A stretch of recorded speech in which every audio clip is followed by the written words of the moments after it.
Bueno, vamos a continuar a iniciar verdaderamente con lo que son los contenidos del Congreso después de la inauguración, que como siempre acaba retrasándose y hace que el tiempo empiece desde el inicio a escasear. En ese sentido, vamos a pedir brevedad en la medida de lo posible a los distintos ponentes que esta mañana se van a suceder en el uso de la palabra.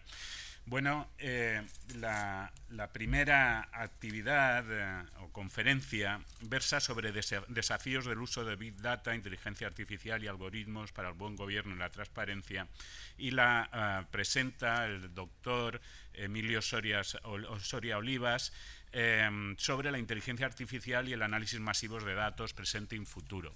El sentido de esta primera conferencia, que igual la encontráis extraña en relación a otros planteamientos de otros congresos, tiene mucho que ver con esa ambivalencia con la cual nos enfrentamos a los nuevos desarrollos tecnológicos que nos generan, pues, por un lado, sorpresa, sobre todo mucha sorpresa de lo que se va consiguiendo, y al mismo tiempo curiosidad para conocer, ¿no? Conocer lo que hay detrás y lo que puede ser.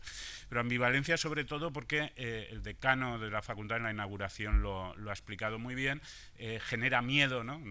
Ha dicho, nos convertimos en un dato. La rectora también ha mencionado, ¿no?, el uso de nuestras imágenes, de nuestros datos personales.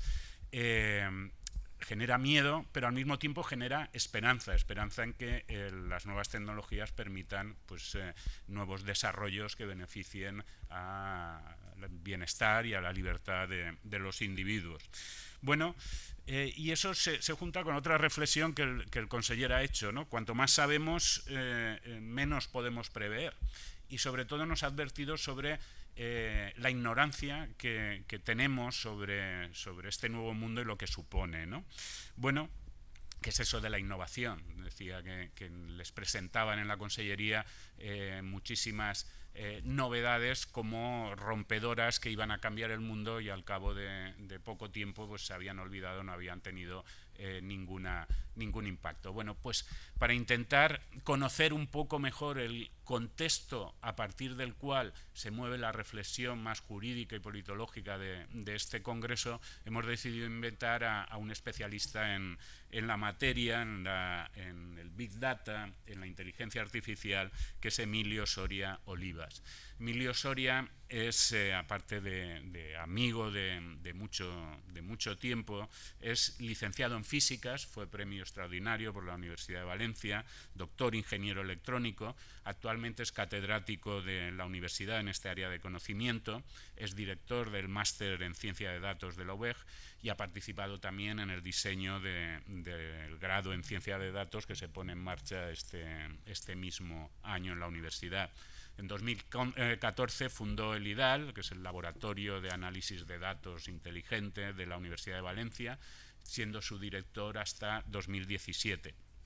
También ha codirigido la Cátedra Pagoda de Gobierno Abierto, Participación y Open Data de la Universidad de Valencia, hasta este mismo año en que ha emprendido nuevos retos profesionales y ha sido sustituido por un compañero suyo, Joan Vila, al que me he referido con anterioridad.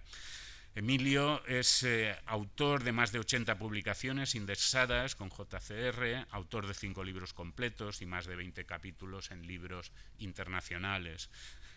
Quizá por darle un aspecto más lúdico a la presentación, he de deciros que también es conocido por haber sido el promotor, impulsor de la primera falla inmaterial de la ciudad de Valencia, que tenía planta, mascletá, crema, todos los ingredientes de la fiesta popular. Bueno, pues quién mejor que él para que nos ilustre sobre este nuevo mundo del Big Data, la inteligencia artificial, los algoritmos y el uso masivo de datos. Muchas gracias, Emilio. Muchas gracias. Yo, con tu permiso, me voy a poner de pie porque, como buen profesor universitario, si uno no se está moviendo parece que no puede contar las cosas, entonces yo necesito moverme. Pues nada, rápidamente, porque son las 10:15, me imagino que todo el mundo tendrá ganas de café. Voy a ver si, digamos, me comprimo toda la presentación que había pensado para 45 minutos y os cuento rápidamente el tema o el estado del arte de, pues eso, de la famosa palabra Big Data que se ha comentado esta mañana y que está saliendo en todos sitios y de la cual yo creo que gran parte de la gente no sabe de lo que está hablando, como bien ha dicho el conseller. y también de una palabra directamente relacionada con el Big Data, como veremos, que es el tema de inteligencia artificial.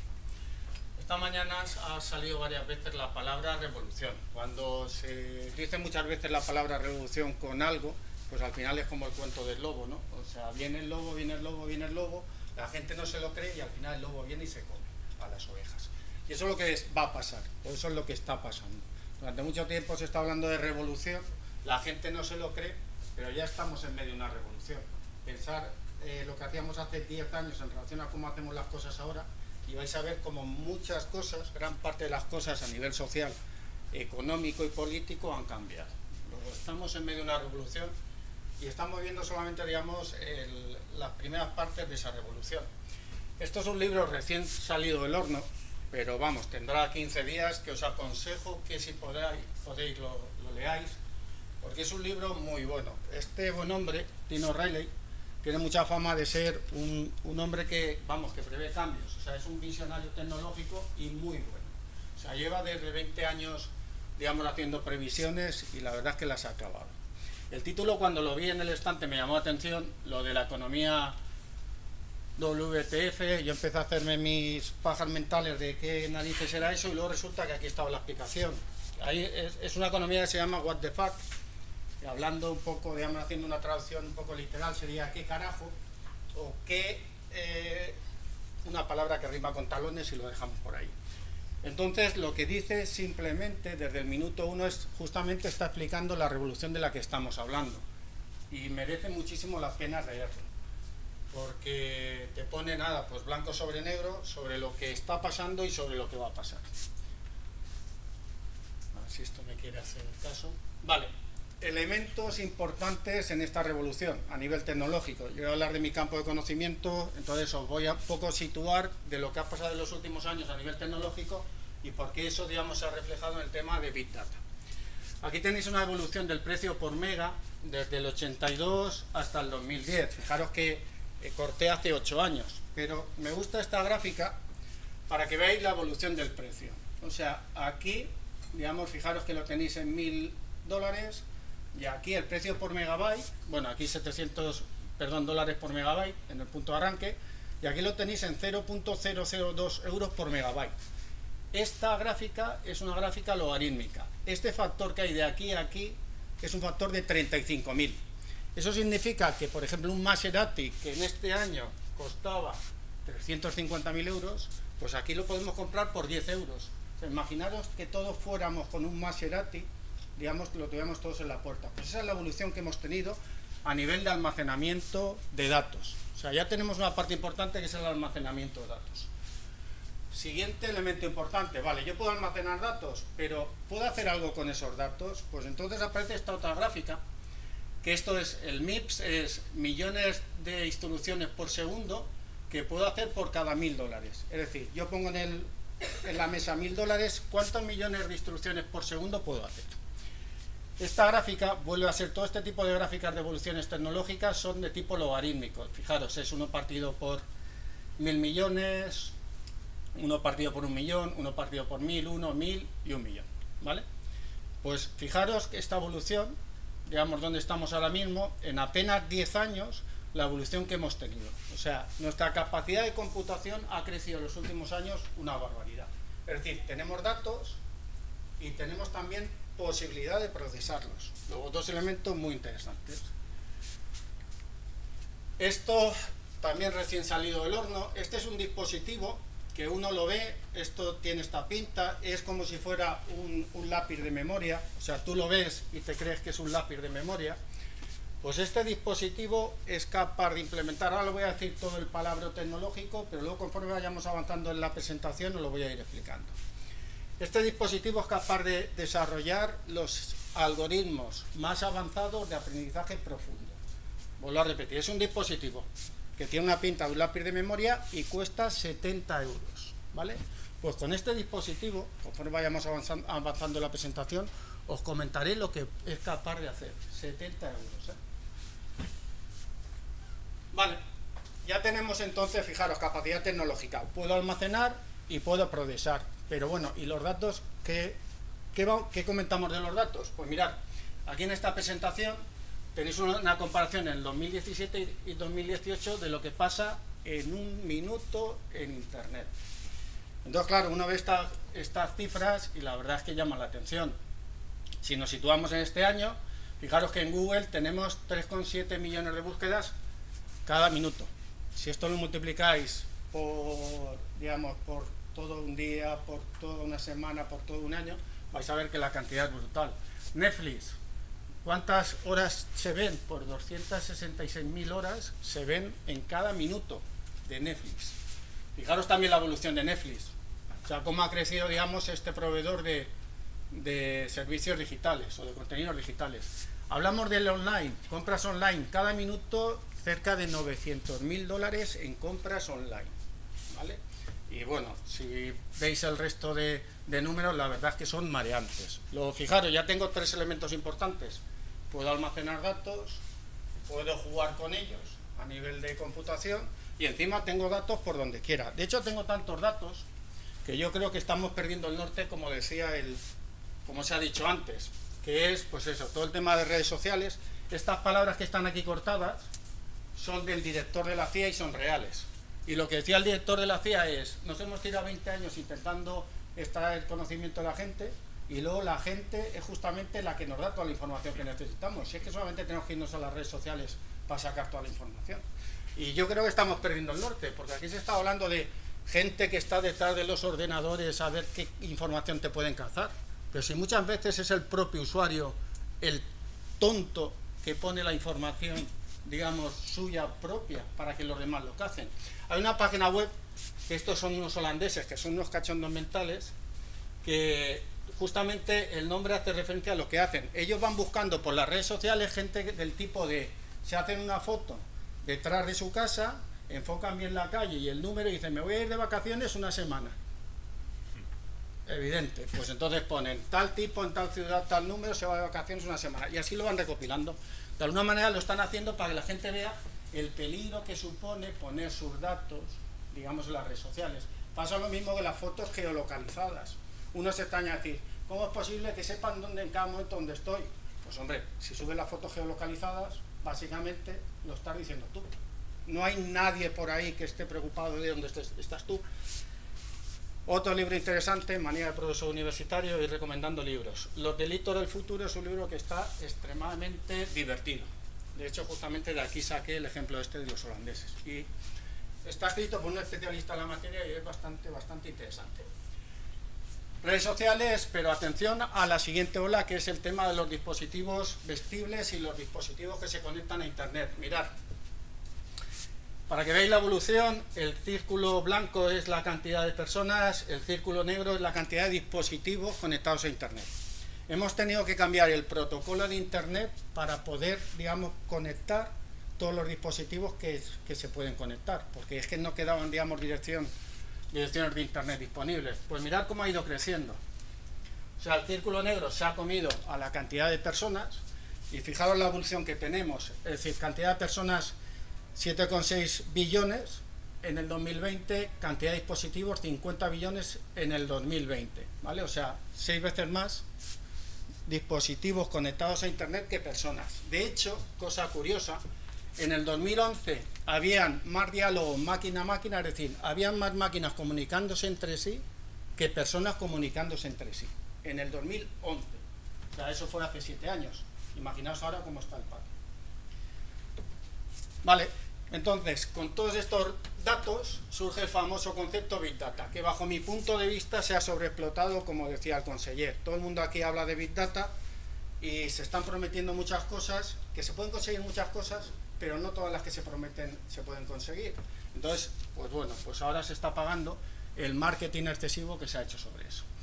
Big Data, pues siempre hablamos de Big Data cuando hay 3 Vs, las famosas 3 Vs. Si pensamos, por ejemplo, en YouTube tiene una V de datos de variedad, tú te puedes encontrar en YouTube vídeos, imágenes, texto. Tienes otra V que es velocidad, cambian los datos muy rápidamente, y tienes otra V que es el volumen. Evidentemente hay una cantidad de datos enorme. Entonces, siempre que tenemos esas 3 Vs, pues digamos, hablamos de Big Data. Luego han ido surgiendo trabajos, la gente ha perdido el norte, han empezado a ponerles Vs porque parece que la gente se aburre, pero en principio, digamos, las 3 V's que definen al Big Data serían estas 3. Definición que más me gusta a mí, porque yo creo que es la que a día de hoy es la que tenemos, y yo creo que es la más real. O sea, esta que puede parecer un chiste, de hecho es un chiste, pero bajo mi punto de vista es la que está pasando hoy. O sea, todo el mundo habla de Big Data, todo el mundo sabe que piensa que tiene Big Data, pero en verdad nadie sabe lo que es Big Data. Y es lo que está pasando a día de hoy, a nivel de empresa, a nivel de universidad. A pesar de que la gente no sabe lo que está hablando, lo que sí quiero dejaros bien claro es, digamos, el ecosistema tecnológico en el que estamos a día de hoy. Estos son las compañías más importantes que estaban en el año 2011. Esto, digamos, es un panorama de empresas que siempre se hacen, digamos, año pasado. Fijaros que este es el 2012, lo estaba hablando del 2011, ¿vale? Pues esto que vais a ver ahora es el ecosistema del año 2016, ¿vale? O sea, fijaros que la diferencia es brutal. O sea, esto era 2011-2016. Y todavía esto, digamos, si ponemos la del año pasado, todavía crecería mucho más. Es decir, hay un montón de empresas que, digamos, se han centrado en temas de Big Data como elemento de negocio. Vale, ya tenemos el Big Data, ahora vamos al tema de inteligencia artificial. ¿Por qué estamos uniendo Big Data e inteligencia artificial? Pues muy sencillo. La inteligencia artificial nace en la década de los 50, en el 57 hay una conferencia en Estados Unidos, ya a partir de ahí sale el concepto de inteligencia artificial, y durante 30 años, 35 años la gente se dedica a investigar y se van consiguiendo, digamos, éxitos, pero tampoco son grandes avances. Pues bueno, se gana a las damas, se gana backgammon, se gana una serie de cosas, pero digamos, hasta mitad de los 80 no se consiguen grandes avances. Entonces, dentro del campo de la inteligencia artificial hay una rama que se conoce como aprendizaje máquina, que en definitiva son modelos matemáticos. Modelos matemáticos que lo que necesitan son datos. Entonces, a partir de aquí, empezamos a alimentar estos modelos matemáticos con datos y empezamos a tener más éxitos. Y entonces, dentro del aprendizaje máquina, que son modelos matemáticos, aparece lo que ahora mismo está muy de moda, que es el aprendizaje profundo. El aprendizaje profundo son métodos, o es una rama de los métodos de aprendizaje máquina, son modelos matemáticos todavía más complejos, pero al ser más complejos necesitan más datos. Es decir, esto sin Big Data no podría existir. Y por eso, digamos, la importancia del Big Data a día de hoy en la inteligencia artificial.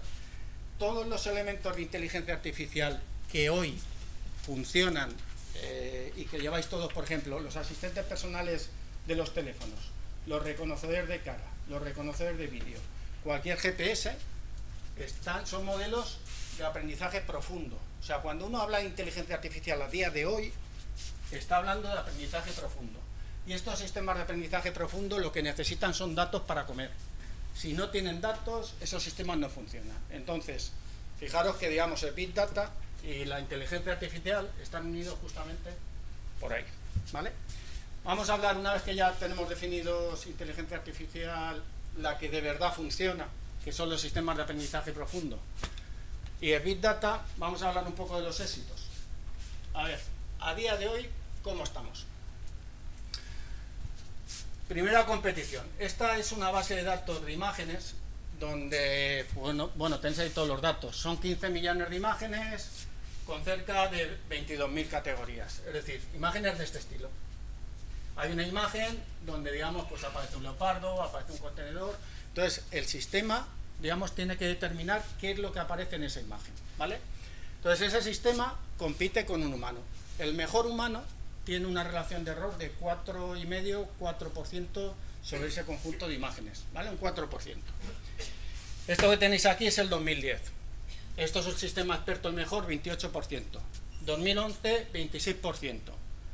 Aquí, fijaros que hay un salto de un 10%. Aquí empezamos a utilizar aprendizaje profundo. Fijaros que con las técnicas que yo comentaba de aprendizaje profundo hemos bajado un 10%. Pero yo sigo, ¿vale? El porcentaje humano está en esta línea discontinua. No sé si al final lo veis, pero bueno, simplemente comentaros que en el 2015 hay un sistema experto que llega al 3,6, mejor que un humano. En el 2016 bajamos al 3 y este año estamos en un 2. Es decir, tenemos un sistema, los sistemas de inteligencia artificial a día de hoy ven mejor que los humanos. Vamos a pasar a otra competición. Esto que veis aquí, si esto quiere ir, vale, es un sistema reconocedor de, digamos, de situaciones en tiempo real, ¿vale? Os lo quería ver, fijaros, aparece, esto es un tramo de película y en tiempo real está determinando en la imagen, digamos, lo que es cada cosa, la persona, fijaros, la corbata, el celular, eso lo hace en tiempo real. Vale, esta página web que tenéis aquí está implementado o está el programa que hace esto. Y os acordáis al principio de la presentación que os he dicho, hay un dispositivo que parece un lápiz de memoria, pues tú te bajas el programa que lo tienes aquí, lo metes en ese dispositivo y tú ya tienes para tu uso personal un sistema como esto. Ya hablaremos más adelante las ventajas que eso supone. Es decir, ahora cualquier sistema de inteligencia artificial avanzado te lo puedes bajar en casa y lo puedes mover tú. Seguimos hablando digamos, de éxitos en inteligencia artificial. Esto que veis aquí es problemas de reconocimiento de voz. Es decir, a ti te llaman, tienes que reconocer lo que te están diciendo. Esto es el mejor humano, la línea roja, y esto es el mejor sistema de inteligencia artificial. Fijaros que se corta en el 2016. En el 2017 esto ya está por encima. Es decir, ya tenemos sistemas de inteligencia artificial que oyen mejor que los humanos y que reconocen mejor que los humanos la voz. Siguiente hito. Esto es reconocedor de situaciones. Esto significa que a ti te enseñan una foto y tú en esa foto dices, hombre, se ve un tenista jugando cerca de una playa, o sea, interpretar una foto, ¿vale? Esto es el mejor humano, la línea roja, y esto es el mejor sistema de inteligencia artificial. Cuidado con la escala, porque esto es junio del 2017, noviembre del 2017, pues aquí, en marzo de este año, este sistema está por encima. Es decir, tenemos un sistema de inteligencia artificial que ya no solamente ve mejor que los humanos, sino que reconoce mejor que los humanos las situaciones. Seguimos. Hitos del año pasado también. De todos los que tenéis aquí, a mí el que más me llama la atención es el del póker. Y alguien puede pensar, hombre, pues seguramente será porque tú eres ludópata, pero a mí lo que más me llama la atención es el del póker, porque el póker es una habilidad eminentemente humana.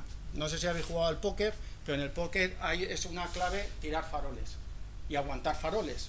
Y ahí, digamos, es tu capacidad para engañar y reconocer que te engañan. Entonces, pues, que un sistema de inteligencia artificial gane a los mejores jugadores de póker, pues ya estamos subiendo otro hito en temas de inteligencia artificial. Aquí no me voy a parar, porque esto es un pequeño rollo, la verdad que solamente nos interesa a los especialistas. Simplemente comentaros que hay un nuevo modelo de inteligencia artificial que se llaman GAN, que se llaman redes adversariales generativas, que básicamente lo que hacen son, ven el mundo real y son capaces de sacar copias del mundo real. Esto traducido al castellano antiguo, os voy a enseñar un trabajo que llama mucha atención. Traducido al castellano antiguo es, tú le enseñas a un sistema de inteligencia artificial, por ejemplo, cuadros de pintores, luego le pasas una determinada foto y es capaz de pintar con un determinado estilo de ese pintor. Por ejemplo, se le pasa esta foto y es capaz de pintarla pues tipo Van Gogh, o es capaz de pintarla tipo Picasso, o Munch, o Kandinsky. Bueno, esto tiene su mérito, pero le veo menos mérito, y este que nunca me acuerdo cómo es, pero vamos, otro pintor, ¿vale? Y esto que veis aquí es capaz de hacerlo, por ejemplo, con sonetos. Sistemas de inteligencia artificial que se le han pasado sonetos de Shakespeare, luego son capaces de generar ellos nuevos sonetos. Esos sonetos se les ha pasado a especialistas en Shakespeare y los ha puesto en verdaderos aprietos para determinar si eran sonetos o no. Y este año, nada, la semana pasada salió un trabajo muy divertido en el cual se le enseñaban a un sistema de inteligencia artificial a bailar coreografías, y luego era capaz de sacar coreografías nuevas del sistema de inteligencia artificial, digamos, y relativamente curiosas. Habían algunas que tenías que tener la columna un poco con bastante flexibilidad para hacerlas, pero bien. ¿Por qué, digamos, vamos tan rápido? ¿O por qué el tema de inteligencia artificial va tan rápido? Pues va tan rápido principalmente por el tema de todo ahora se comparte. Es un área donde todo se comparte. Mirad, esto es un repositorio donde, digamos, tú pones cualquier software que tú estés buscando y te salen todos los programas que hay en ese repositorio para que te lo bajes y tú lo ejecutes. El YOLO YOLO es lo que yo os he puesto del vídeo, ¿vale? Pues en este repositorio del YOLO hay 4.200 programas que tú te puedes bajar para empezar, digamos, a hacer ese reconocimiento de vídeo, ¿vale? Imaginaos que yo quiero montar una tienda, una tienda y quiero poner un recomendador de productos, como tiene Amazon. ¿Lo tengo que hacer desde cero? No. Me conecto a este directorio y resulta que se me ofrecen 250 programitas para bajármelo y montar un sistema de recomendaciones en mi tienda online. Y así con todo. Es decir, el tema de inteligencia artificial, uno piensa que solamente las grandes compañías son capaces de hacerlo, ni muchísimo menos. O sea, ahora cualquier compañía puede implementar un sistema de inteligencia artificial de forma relativamente barata en su casa, en su negocio. Segunda cuestión importante, toda la información se comparte. Se acabó el tema de pagar por un artículo, se acabó el tema de pagar por un libro. Hay un repositorio, archive.org, donde los mejores artículos de inteligencia artificial, digamos, se comparten. Luego, fijaros, tengo programas y tengo información. Por lo tanto, el crecimiento es exponencial. La gente va aportando, va mejorando los programas, va aportando más información y esto supone que esto vaya extremadamente rápido, ¿vale? De los servicios cognitivos no voy a hablar. Y ahora, ya os he contado todo lo bueno. Y como no me gusta ser en plan vendeburras, vayamos a la parte mala. Esto que veis aquí es el bot que hizo Microsoft y lo lanzó a las redes sociales. O sea, lo que hizo Microsoft fue sistema de inteligencia artificial que lo soltamos por las redes sociales y a ver qué es lo que dice en relación a lo que va aprendiendo. Entonces, bueno, pues al final acabó como para llevárselo a casa a vivir, como dicen. Xenófobo, homófobo, racista, de todo. Estos son los comentarios que empezó a sacar tras estar 2 horas en la red. Pues bueno, Hitler no estaba equivocado, hay que quemar a los judíos, vamos. Esto que uno ve y dice, empieza a sonarle mal, uy, pues lo de la inteligencia artificial van a tener razón los críticos, porque fíjate tú que esto se vuelve racista en apenas 2 horas. Pero yo lo que siempre incido, y ahora digamos en esa línea de qué malos somos los de la inteligencia artificial, no, vamos a crear un mundo donde todo va a ir a peor. Lo que sí quiero indicar es, por ejemplo, en el ejemplo de Microsoft, lo que hacía el sistema era analizar lo que se estaba diciendo en redes sociales. Y en relación a lo que se estaba diciendo, él iba modificando su comportamiento. Es decir, si él salió xenófobo, homófobo, racista, es porque esos 3 comportamientos eran lo que se estaba dando y lo que él estaba viendo como mayoritario en redes sociales. No es que, digamos, se haya diseñado justamente para hacer eso. Pasa lo mismo, por ejemplo, también, todos los libros que tenéis aquí merece la pena leerlos. A mí siempre me gusta leer los positivos y negativos, porque así, ya sabes, vas compensando. Este libro es muy bueno. Este libro, por ejemplo, comenta el tema de las búsquedas. Cuando tú en Google pones cualquier frase y él te lo va completando, lo que te va completando es lo que la gente ha buscado. No hay un diseñador que vaya poniendo, o no hay un ingeniero de algoritmos que vaya poniendo estas palabras, sino esas palabras se van poniendo porque la gente va buscando eso. De hecho, hace unos años uno buscaba Casa de los Monos en Google y salía la Casa Blanca, que era cuando Obama estaba justamente ahí. ¿Por qué? Pues porque todo el mundo lo ponía eso, ¿vale? Entonces, es lo mismo que cuando se cae un puente. Cuando se cae un puente, yo creo que nadie le echa la culpa al puente. Cuando se cae un puente es porque, digamos, eso está mal diseñado, ¿vale?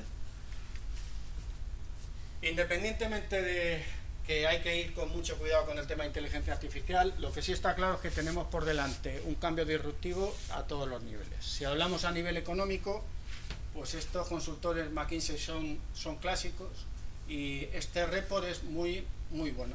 De hecho, te va comentando, digamos, las cifras y las cifras son apabullantes. O sea, fijaros que es un report relativamente reciente, junio del 2017, y la verdad es que el crecimiento en temas de inteligencia artificial a nivel monetario va a ser muy grande. Cualquier indicador económico, esto, digamos, es lo que se invierten, digamos, los business angels en nuevas startups. Pues fijaros, todos tienen un crecimiento. En temas de inteligencia artificial ahora se vende todo. Esto es las startups que, digamos, han conseguido más dinero en las rondas de negociación en el 2018. Aparecen nuevos nichos de mercado y ya os comento que en vuestro tema ya hay la inteligencia artificial ya ha puesto, digamos, el target. O sea, médicos, abogados, ya ha puesto los Google y demás especialistas en inteligencia artificial, ya han puesto el target. Y de hecho ya hay nuevas compañías especialistas en procesado de lenguaje natural que, digamos, que se están metiendo en temas legales, ¿vale? Y ahí vais a tener una dura competencia. A pesar de, digamos, que se han metido, digamos, en muchos campos, pues bueno, en esta gráfica tenéis un poco quiénes van en avanzadilla, estarían los azules, los que más están invirtiendo en temas de inteligencia artificial son los bancos y las teleco, y los que van por detrás, pues a destacar temas de salud y temas de turismo, ¿vale? Sobre todo destaco el tema de turismo por el tema, digamos, aquí en España, que es una de las claves.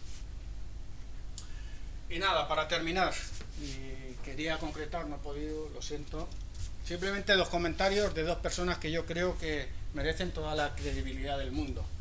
El primero es el dueño de Amazon, ¿vale? El dueño de Amazon, os recuerdo, empezó vendiendo libros y ahora lo que está proporcionando son, digamos, recursos, digamos, cloud o recursos en la nube para computar, ¿vale? Y él lo tiene claro, o sea, el tema de aprendizaje máquina e inteligencia artificial va a ser, digamos, uno de los elementos claves en cualquier negocio. Y esta persona que tenéis aquí abajo es el mayor especialista mundial en aprendizaje profundo. O sea, la parte de la inteligencia artificial que mejor está funcionando, y lo tiene muy claro. Para él, digamos, ahora mismo la inteligencia artificial es la nueva electricidad. Él lo que ve es, al igual que nosotros necesitamos la electricidad para cualquier cacharrito, en 2-3 años vamos a necesitar sistemas de inteligencia artificial para cualquier cosa, ¿vale? Y nada, espero no haberos aburrido mucho y gracias por la atención.